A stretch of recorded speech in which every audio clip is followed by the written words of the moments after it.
स्वामी के चरणों में अनंत अनंत आस्था के साथ वंदन। जैन शासन देव, जैन शासन माता को नमन। आत्मज्ञानी सद्गुरुदेव युग प्रधान आचार्य भगवंत के चरणों में अनंत अनंत आस्था के साथ वंदन।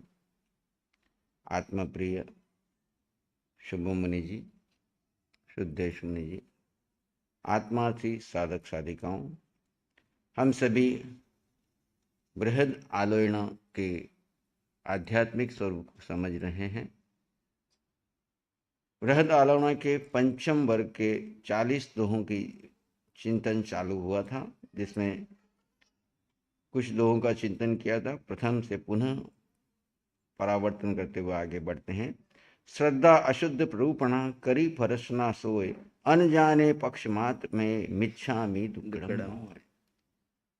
भगवान की वाणी के विपरीत अगर मैंने अशुद्ध श्रद्धा की, स्वयं की, उसकी स्पर्शना की और अनजाने में पक्षपात किया, सत्य का पक्षपात न करके असत्य का पक्षपात किया, तो वो मेरा पाप मिथ्या हो, दुष्कृत हो, उसके लिए मैं प्रतिक्रमण करता हूँ। सूत्र अर्थ जानू नहीं, अल्प बुद्धि अनजान, जिन भाषित सब शास्त्र का अर्थ पाठ परमान। सूत्र अर्थ का मुझे ज्ञान नहीं, अल्प बुद्धि हूँ, अनजान हूँ, अज्ञानी हूँ। जिन भाषित सब शास्त्र का अर्थ पाठ परमान, जिन भाषित जो भी शास्त्र हैं उनका जो अर्थ है, पाठ है, वो प्रमाण है।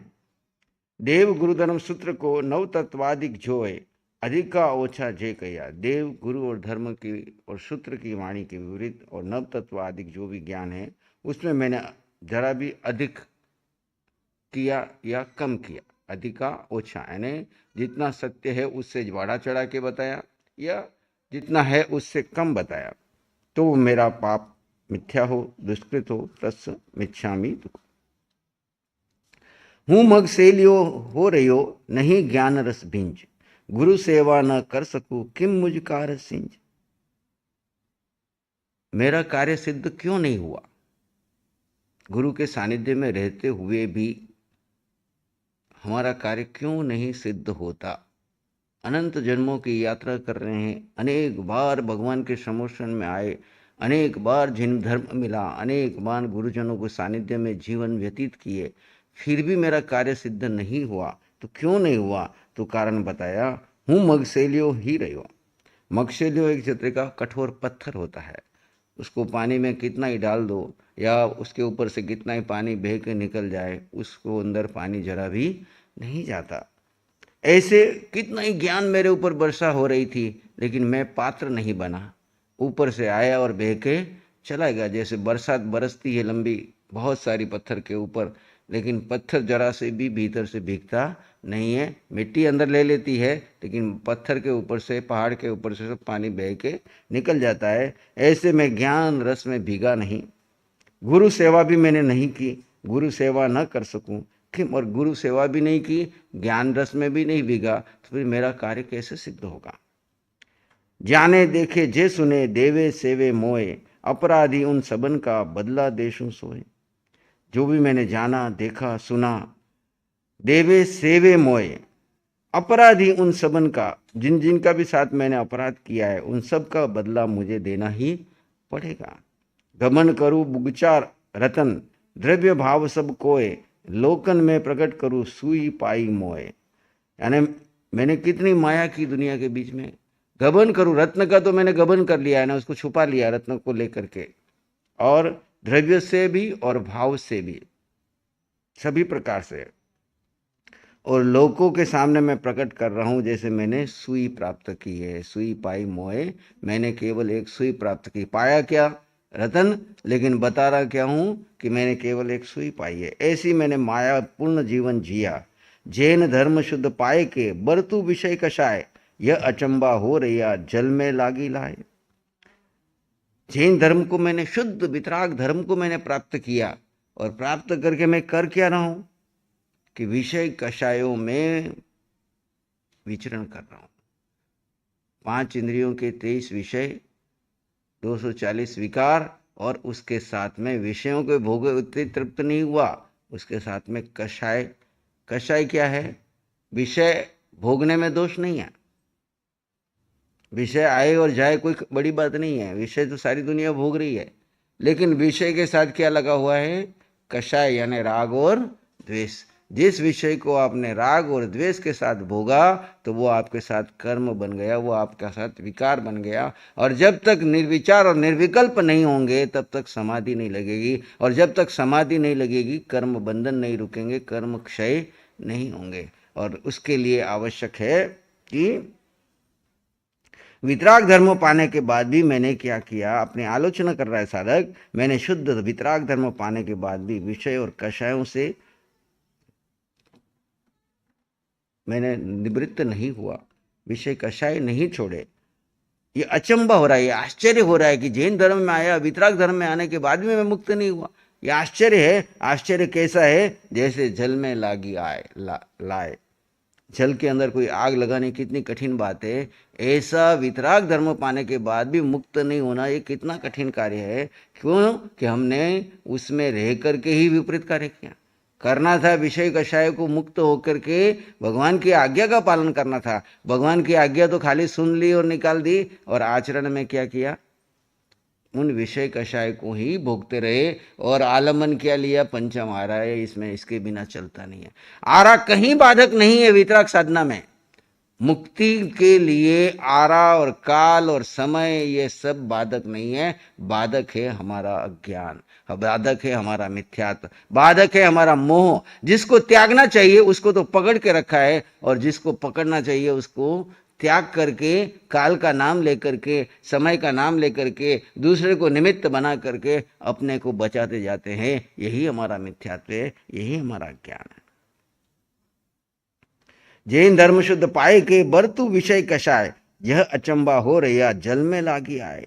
यह आश्चर्य हो रहा है कि जल में आग कैसे लग गई, और मैं जैन धर्म में आकर के विषय कषाय को कैसे भोग रहा हूं। ये कभी आश्चर्य हुआ अपने आप को?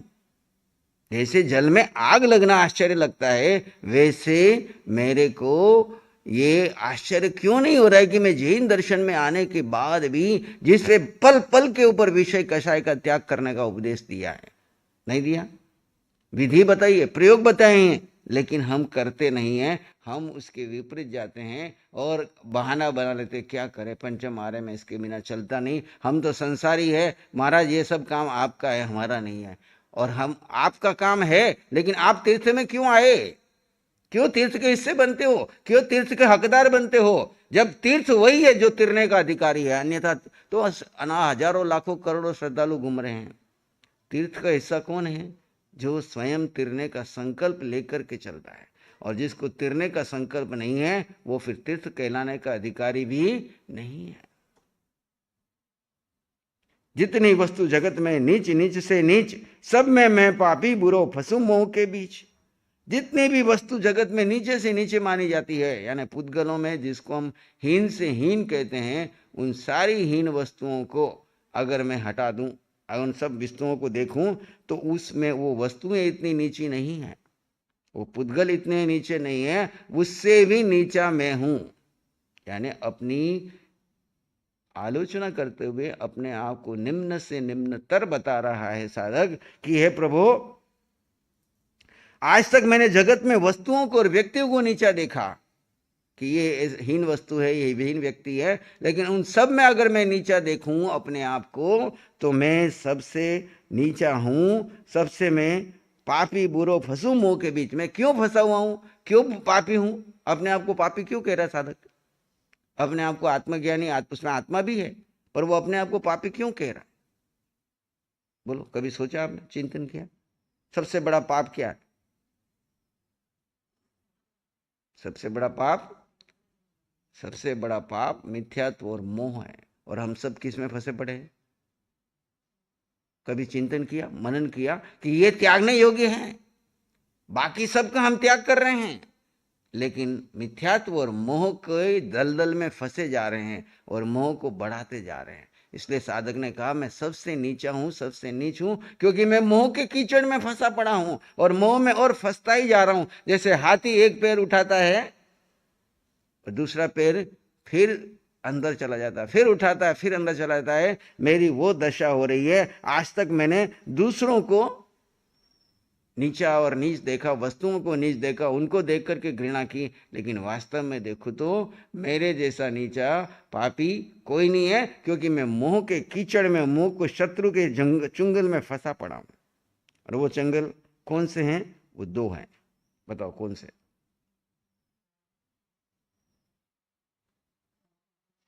राग और द्वेष। और बोलो, बोलो भिलवाड़ा वालों, तुम भी आत्मार्थी साधक हो, सिद्ध कुंवर जी की मनाने आए हो। अपनी सिद्धि में दो चीजें बाधक है, बोलो, जिसके कारण हम फंसे जा रहे हैं। चिंतन करो। ये स्वाध्याय आत्मचिंतन के लिए है, खाली वक्ता और श्रोता के मन को खुश करने के लिए नहीं है। इस समय में हम आत्मचिंतन करें, अपने भीतर में टटोले, जो स्पेस मिलता है इसमें, कि कौन सी चीजें बाधक है।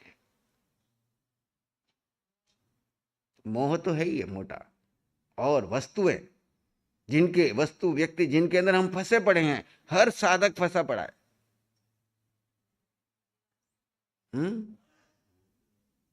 अपने आप को देखो, आप कहां फंसे पड़े हो, आपको मालूम पड़ जाएगा। दुनिया को देखेंगे, शास्त्र को देखेंगे, नहीं समझ में आएगा। खुद मैं कहां फंसा हूं, मैं अभी मुक्त होने की शक्ति रखता हूं, इसी समय में सामर्थ्य रखता हूं, लेकिन मैं कहां अटका हुआ हूं। मोह तो बहुत बड़ा उत्तर आ गया ना। मोह के अंदर जाओ फिर। मोह को, किन चीजें मोह को पोषण कर रही है, कौन सी चीजें जिनको मैं 24 घंटे जिनका चिंतन और चिंता करता हूं, वो मेरे मोह का पोषण कर रही है।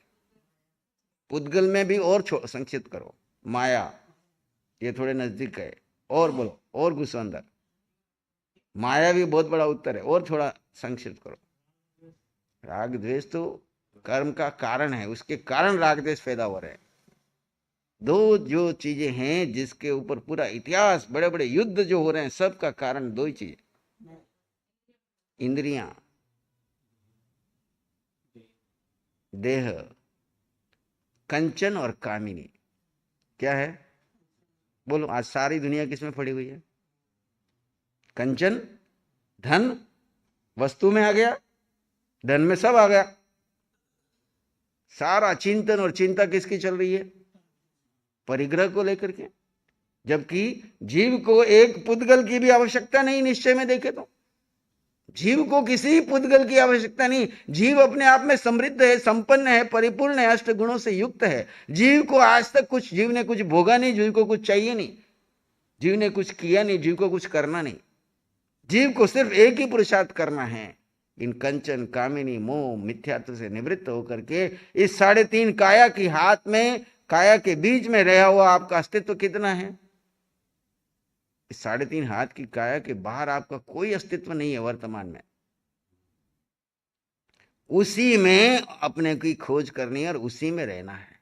3.5 हाथ की काया में एक जो निराकार तत्व है, वही समृद्ध है, वही संपन्न है, वहीं से केवल ज्ञान प्रकटेगा, उसी में शक्ति है। वो मोह और मिथ्यात्व को तोड़ करके हमको सिद्ध शिला ले जाएगा। कार्य सारा इसमें करना है, और हम सारा कार्य कहां कर रहे हैं? कंचन और कामिनी में। परिग्रह ढूंढ रहे हैं बाहर के, ये व्यक्ति, ये वस्तु, ये स्थान मुझे सुख देंगे, और उसके लिए पुद्गलों को इकट्ठा कर रहा है व्यक्ति।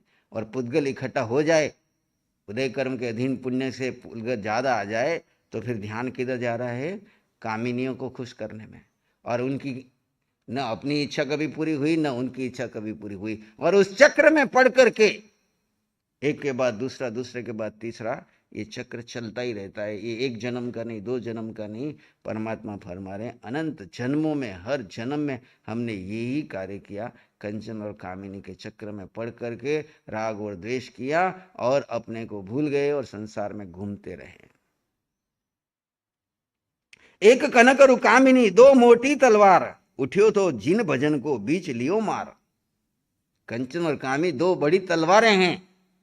उठा था मैं जिन भजन को, यानी जिन बनने को उठा था, अरिहंत बनने को निकला था, अरिहंत बनने की साधना करने के लिए आया था, लेकिन बीच में इन दोनों तलवारों ने मेरा संहार कर दिया। एक कंचन और कामिनी, वो जो भाव उठे थे, वो भाव कहां? बीच में ही धाराशायी हो गए। और भाव धाराशायी हो गए तो विभाव में चले गए, और विभाव में जाकर के राग और द्वेष में पड़ गए, वैराग्य गौण हो गया। साधु बनने के बाद भी वो वैराग्य कहां टिका? साधु बने थे, इन सब का त्याग करके, कंचन कामनी से मेरा कोई वास्ता नहीं, मुझे नहीं चाहिए, एक झटके में सब मिल रही थी, त्याग कर दिया और चल पड़े आत्मा की साधना के लिए जिन भगवान की आज्ञा में।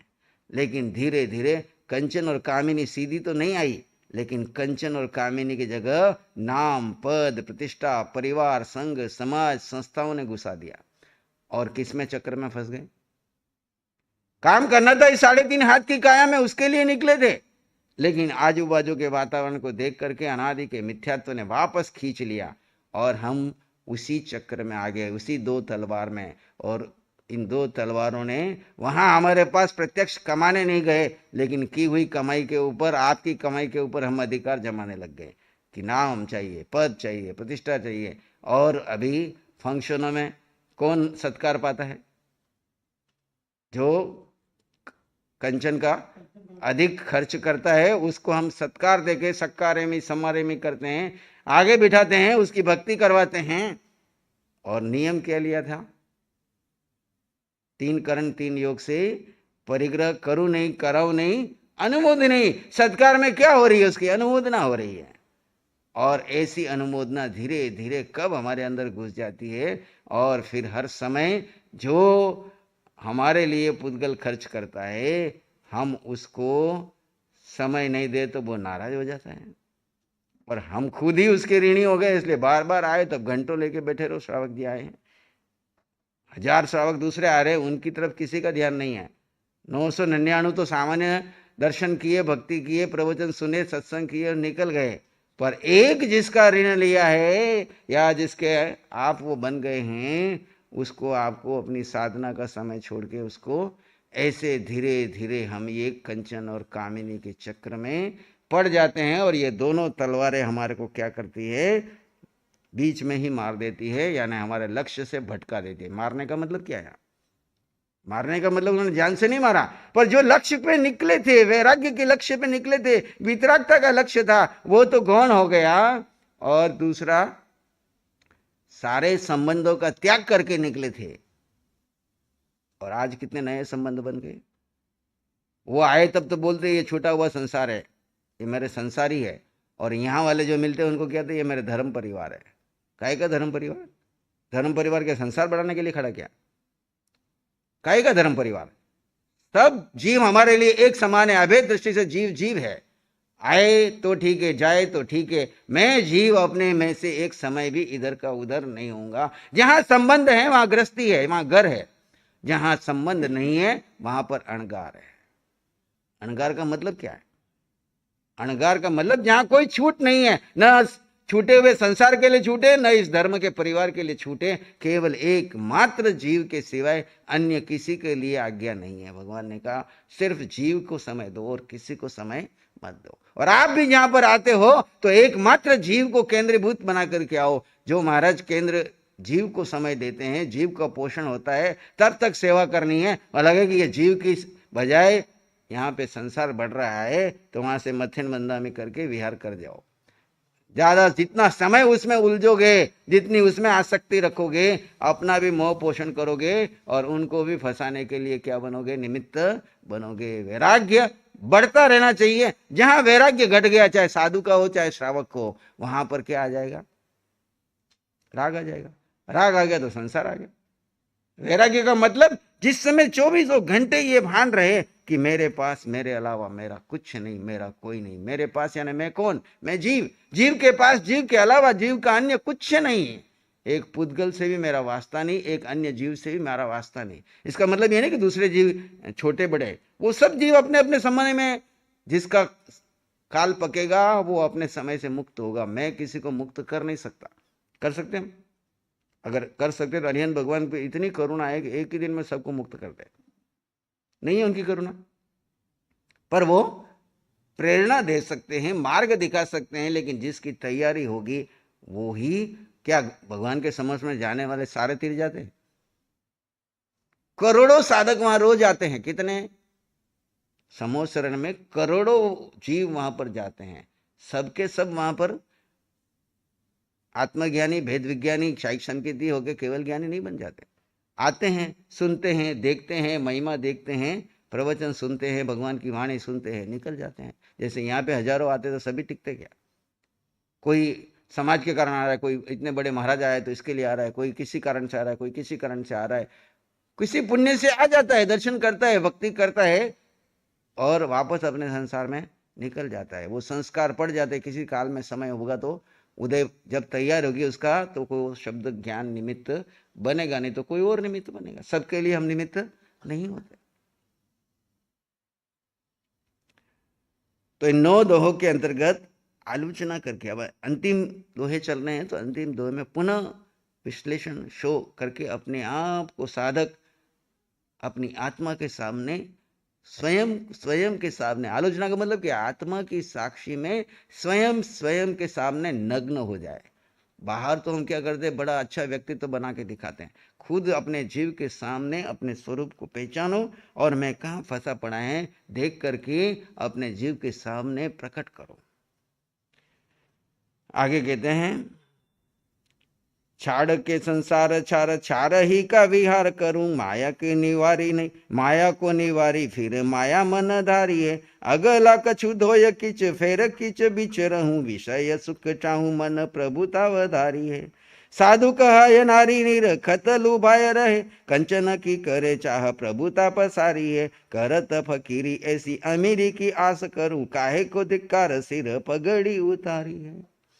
अपने आप को महापापी कैसे बताना, तो इसकी विश्लेषण किया कि छाड़ के संसार छाड़ ही का विहार करूं, संसार को मैंने छोड़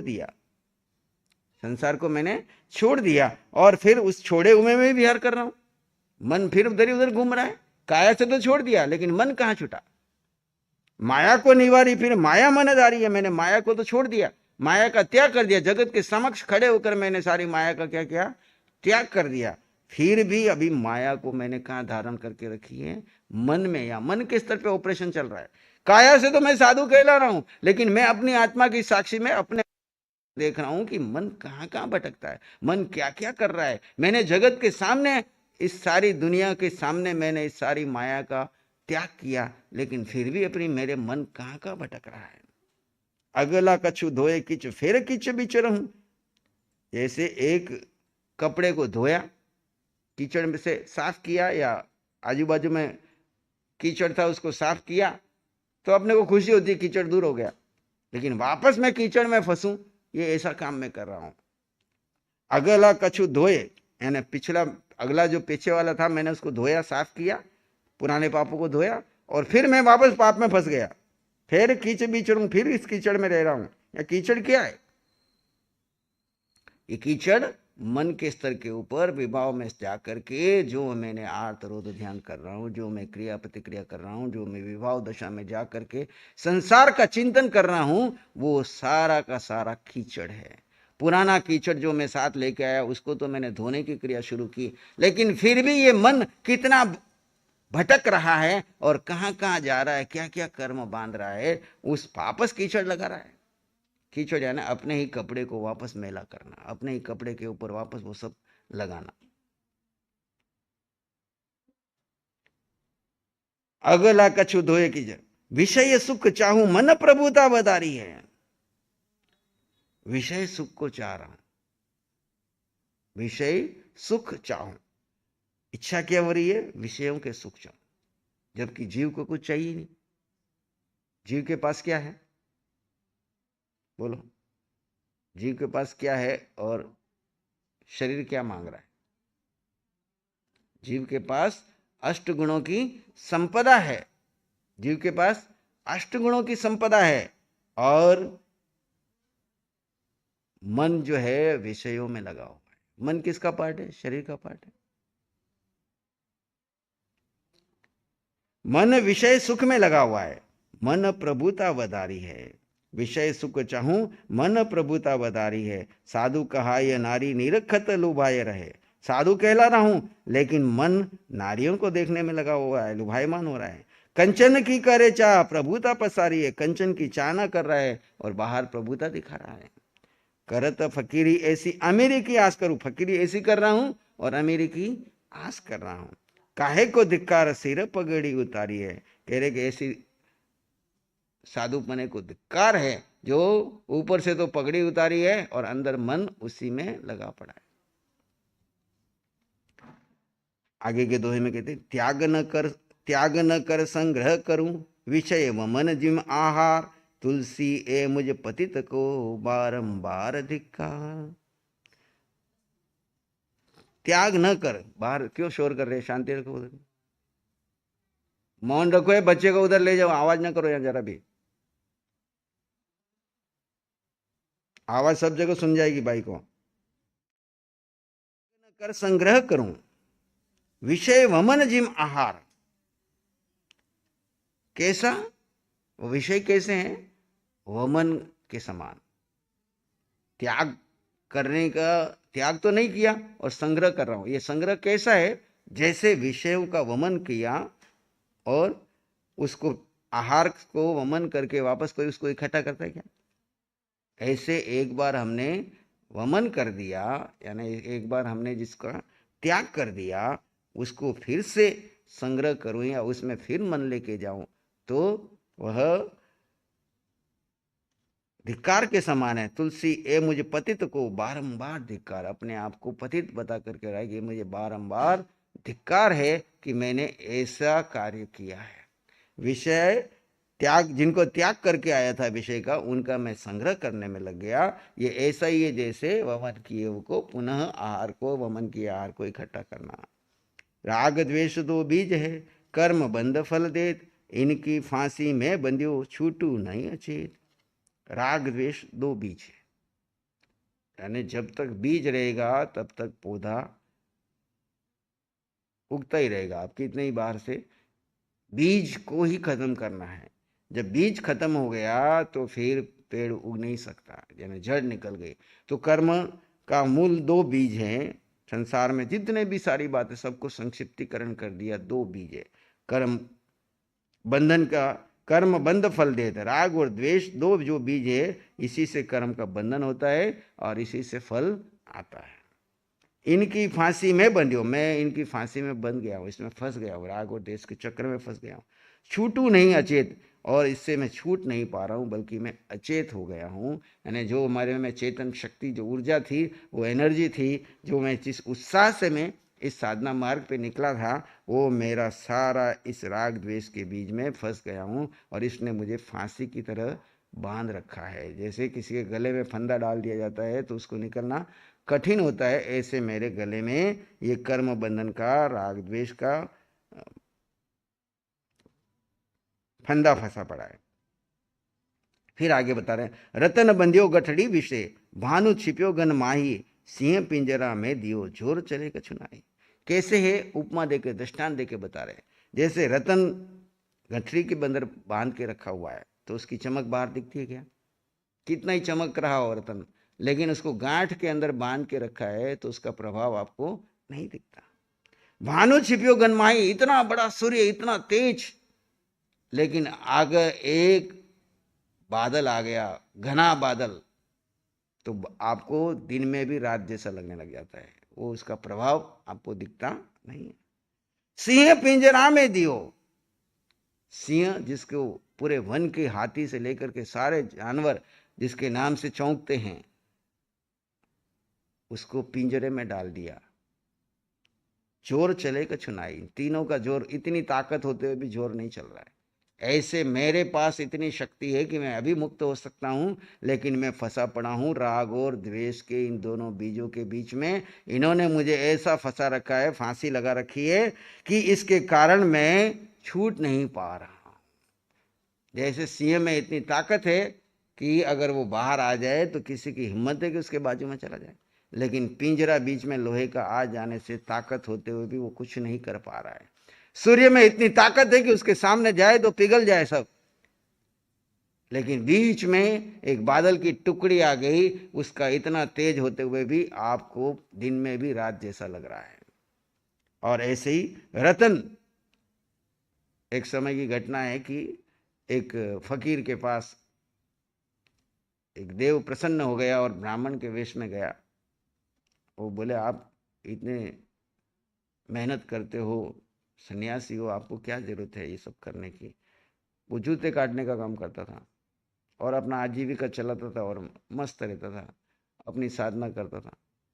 कोई चक्कर नहीं, 99 का कोई चक्कर ही नहीं था उसके पास। तो किसी देव ने उसकी परीक्षा लेनी चाहिए। उसने कहा ऐसा करो, मैं आपको ये पारस पत्थर देता हूँ, इससे जहाँ आप टच करोगे सोना ही सोना हो जाएगा, आपको मेहनत कुछ नहीं करनी पड़ेगी और आप बाकी समय पूरा टाइम अपनी साधना करना। जो चाहिए आपकी आवश्यकता है, इस पारस पत्थर से एक बार सोना बना लेना, जो चाहिए काम हो जाएगा। काहे को जूते काटने में घंटों लगाते हो, ये करते हो। उसने कहा मुझे कुछ नहीं चाहिए, पारस पत्थर भी नहीं चाहिए, मैं अपने में मस्त हूँ और मैं अपनी साधना कर रहा हूँ। बहुत आग्रह किया उसने, नहीं मेरे को तो आपको देना ही है। तो उन्होंने कहा ठीक है, इस छप्पर में बांध के रख दे, तेरे को रखनी है तो उसने पारस पत्थर को छप्पर में बांध करके वो खुद ही जो वेश ब्राह्मण के वेश में आया था वो रख के गया। 1 साल के बाद वो उधर से यात्रा करते हुए निकला। देव ने देखा, देखो क्या हाल है उसका। उसने सोचा कि बहुत अच्छा महल वहल बना लिया होगा, ये हो गया। वहां पर आके देखा भाई, उसने बोला मैं आपको पिछली बार पारस पत्थर दे के गया, वो कहाँ है? तो बोले कौन सा पारस पत्थर? बोले मैंने ऐसा ऐसा दिया था। बोले तेने जहां रखा वहीं पड़ा होगा, जहां रखा वहीं पड़ा होगा, देख ले। और जा करके देखता तो वो वैसे का वैसा पड़ा। ये है अकिंचन दशा साधक की। उसने ये जी लिया कि मुझे कुछ चाहिए ही नहीं। जीव को कुछ चाहिए नहीं, जीव की कोई इच्छा नहीं, जीव की कोई आकांक्षा नहीं। और जड़ के लिए जितना आवश्यक है उतना मैं श्रम करके अपने इस जड़ को दे देता हूं। फिर काय के लिए मैं चिंता करूं, किसके लिए चिंतन करूं? वो अकिंचन दशा हमारी कब आएगी? जब हम उस दशा में अपने स्वभाव की साधना कर ले, उस सत्य का साक्षात्कार कर ले, उस भीतर के आनंद को अनुभव कर ले, फिर हमारी सारी कामनाएं इच्छाएं दूर हो जाती है। आगे कहा, बुरा बुरा सबको कहूं, बुरा न दिसे कोय, जो कट शोधू आपनो, तो मोसू बुरो न कोय। मैं सारे जगत के लोगों को बुरा बोलता हूँ, वो पापी है, उसने ऐसा पाप किया, उसने ये किया, उसने ये किया, उसने ये करना चाहिए, उसने नहीं करना चाहिए। लेकिन अब दृष्टि बदलने के बाद देखता हूं तो बुरा बुरा सबको कहूं, बुरा न दिसे कोई। अब मुझे कोई बुरा दिख ही नहीं रहा है, क्योंकि सब में मैं आत्मा के दर्शन कर रहा हूं। सब जीव एक समान है, सिद्धा जैसो जीवे जीव सोई सिद्ध। मैं किसको बुरा कहूं? कोई बुरा नहीं है, सब में वही जीव है। पर जो गट शोधू आपनो, तो मोसू बुरा न कहे। और अपने में देखता हूं, पहले दुनिया को बुरा मानता था, दृष्टि बदली तो सब मैं वही जीव देख रहा हूं। अब अपने अंदर देखता हूं तो मैंने भूतकाल में कितना बुरा किया। अनंत की यात्रा में कोई पाप ऐसा था जो मैंने छोड़ा? बोलो। आज जिसको हम बुरा कह रहे हैं, ये नहीं करना चाहिए, इसने ऐसा किया वैसा किया, क्या अनंत की यात्रा में 4 गति 84 लाख जीव होने की यात्रा में करते हुए तुमने कोई पाप छोड़ा? जिसको आज हीन मान रहे हो, जिसको आज छोटे मान रहे हो, जिसको आज वैसा कर रहे हो, वो सारे पाप हम किसी न किसी रूप में, किसी न किसी गति में जाकर के करके आए। तो और इस भूमि में भी भले काया से नहीं किया, लेकिन मन कितनी यात्रा कर रहा है। 24 घंटे मन क्रियाशील है, और कभी भूत में जाता है, कभी भविष्य में जाता है, कभी क्या सोचता है, कभी क्या सोचता है। और देखता हूं तो मुझसु मोसु बुरो न कोई, यानी मैं से बुरा क्यों नहीं है? क्योंकि मैं स्वयं विभव में जा करके इतने कर्म बांध रहा हूं, तो दूसरों को मैं भला बुरा कहने का अधिकार क्या रखता हूं? दूसरों को क्या मैं भला बुरा कहूं? पहले अपने आप को तो मैं सुधार लूं। आगे कहा, कामी कपटी लालची कठिन लोह को दाम, कामी कपटी लालची कठिन लोह को दाम, तुम पारस पर संग थी सुवर्ण था सुस्वाम। मैं कैसा हूं? कामी, कपटी और लालची। यानी कामी का मतलब क्या है? 5 इंद्रियों के 23 विषयों की कामना करने वाला। कितना मन कामना में जो घूम रहा है, ये चाहिए, ये चाहिए, ये चाहिए, इधर जाऊं, ये करूं, वो करूं, वो करूं, ऐसा मिल जाए, ऐसा मिल जाए। जो मन की उड़ाने भरे जा रहा हूं, ये कामनाओं से कामी बने। 5 इंद्रियों के 23 विषय की अगर आपके मन में कोई कामना नहीं है तो आप कामी नहीं है। कपटी, और ऊपर से दिखाता हूं मेरा जैसा साधु कोई नहीं, मेरे जैसा साधक कोई नहीं। अंदर तो कामनाओं से भरा हुआ हूं और ऊपर से पूरा त्याग और वैराग्य दिखा रहा हूं कि मुझे कुछ चाहिए नहीं। और भीतर मन कहीं भटका भटकी कर रहा है। अवसर आए तो वो कुछ भी छोड़ता नहीं। मन के स्तर पे, काया से तो भोग नहीं सकता, काया से तो भोग नहीं सकता, लेकिन मन के स्तर पे भी जा रहा है। तो कहा कामी कपटी लालची। लालची का मतलब चाहिए, चाहिए, मन से चाहिए, वो याचक। और जिसको न मन से चाहिए, न वचन से चाहिए, न काया से चाहिए, मैं अपने आप में समृद्ध हूं, संपन्न हूं, परिपूर्ण हूं, अष्ट गुणों से युक्त हूं, सिद्ध जैसा हूं, अरियंत जैसा हूं, मुझसे जो चाहिए सब ले जाओ। क्या देंगे आप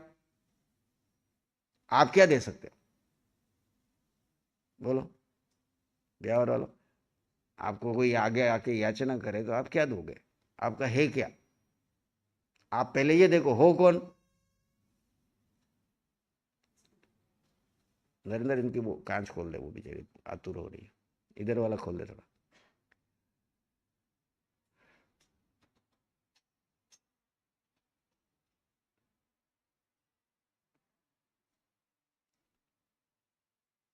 क्या है हमारे पास जिसकी मालकियत है, जिसको हम देना चाहते हैं? किसको देंगे, क्या देंगे? बोलो। हम जीव हैं तो हमारे पास जीव के अलावा कुछ भी नहीं है। एक पुद्गल पे भी हमारा अधिकार नहीं है। पुद्गल को दे करके हम दानी बन रहे हैं, तो पुद्गल पे तुम्हारा अधिकार ही नहीं है। तुम हो कौन? तुम जीव हो। तुम क्या कर सकते हो? जो अरिहंत भगवान कर सकते हो उतना ही तुम कर सकते हो।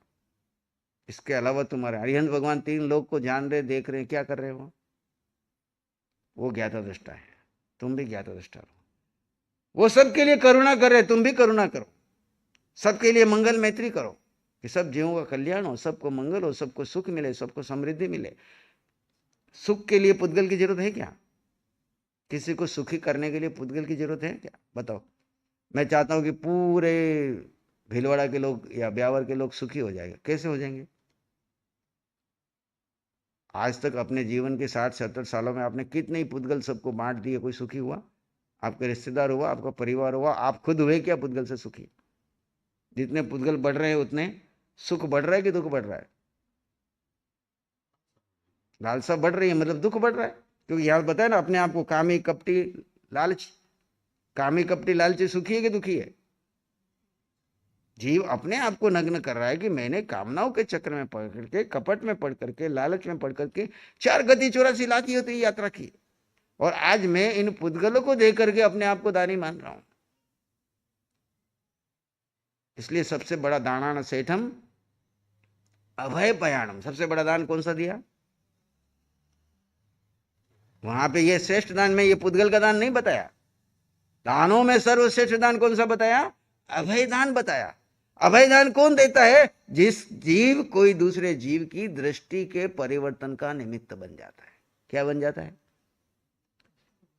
जैसे अर्जुन माली को अभय दान दिलाया किसने? सुदर्शन सेठ ने। सुदर्शन सेठ ने अभय दान दिलवाया। कैसे? बोलो कैसे? अर्जुन कितना बड़ा पापी, नरक का अधिकारी होने वाला था। राजा पकड़ लेता तो खड़े खुलेआम उसको फांसी देता, जितनी बड़ी उसने हिंसा की। लेकिन सुदर्शन सेठ ने उसको अभयदान दिलवाया। किसके पास ले गया? भगवान महावीर के पास ले गया, और भगवान की शरण में जाकर के भगवान ने उसको दृष्टि दी। क्या दी? क्या दी? कि तू पापी नहीं, तू कौन है? तू एक शुद्ध आत्मा है, तू एक जीव है, और अपने जीव का कल्याण कर। और जैसे ही उसने अपने जीव को समय देने का संकल्प कर लिया, भगवान के शरण में आ गया, तो सब पाप उसके भगवान की शरण में क्षय हो गए और मुक्त हो गया। बाकी चर्चा यथा समय आचार्य भगवान पधार गए हैं। जय हो विजय।